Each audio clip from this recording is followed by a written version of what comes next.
On regarde maintenant comment Mathilde s'y prend pour réaliser les deux prochains nombres pensés de la maîtresse.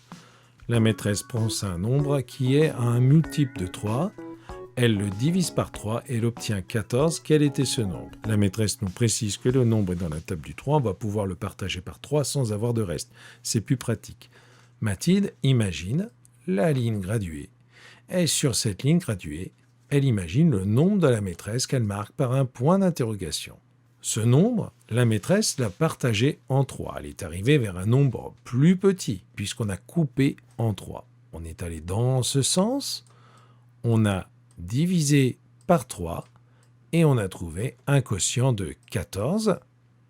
Il n'y a pas de reste, puisque le nombre est dans la table du 3. Le nombre 14, il est 3 fois plus petit que le nombre auquel pensait la maîtresse. Si 14 est 3 fois plus petit que le nombre auquel pensait la maîtresse, le nombre auquel pense la maîtresse est 3 fois plus grand. L'inverse de la division, c'est la multiplication.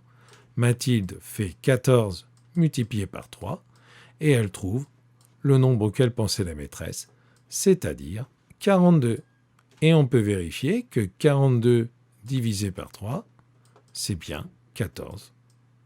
4 divisé par 3, quotient 1 reste 1, je baisse le 2.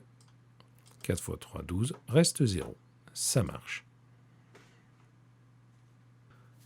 La maîtresse pense à un nombre, elle multiplie ce nombre par 6 et elle obtient 762. Quel est ce nombre? On va faire comme Mathilde, on va imaginer la ligne graduée, on va imaginer le nombre pensé de la maîtresse, quelque part ici. Elle le multiplie par 6, ça veut dire qu'elle va avoir un nombre 6 fois plus grand. On part donc dans ce sens. Elle multiplie par 6 et elle obtient 762. Le nombre qu'elle a obtenu est 6 fois plus grand que le nombre auquel pensait la maîtresse. Si 762 est 6 fois plus grand que le nombre auquel pensait la maîtresse, le nombre auquel pensait la maîtresse est 6 fois plus petit que 762. On va prendre le chemin inverse de la multiplication, c'est-à-dire la division. On va diviser par 6 et on va trouver le nombre auquel pensait la maîtresse. 762 divisé par 6, on a appris à le faire. Je partage mes centaines. 7 centaines à partager en 6, quotient 1. 1 fois 6 reste 1.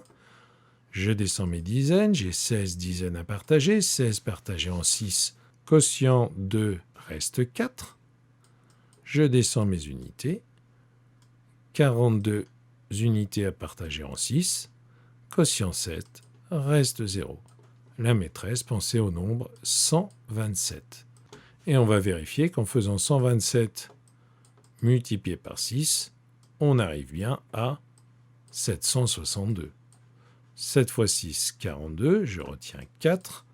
6 fois 2, 12 et 4, 16. Je retiens 1. 6 fois 1, 6 et 1, 7. On arrive bien à 762. C'est gagné.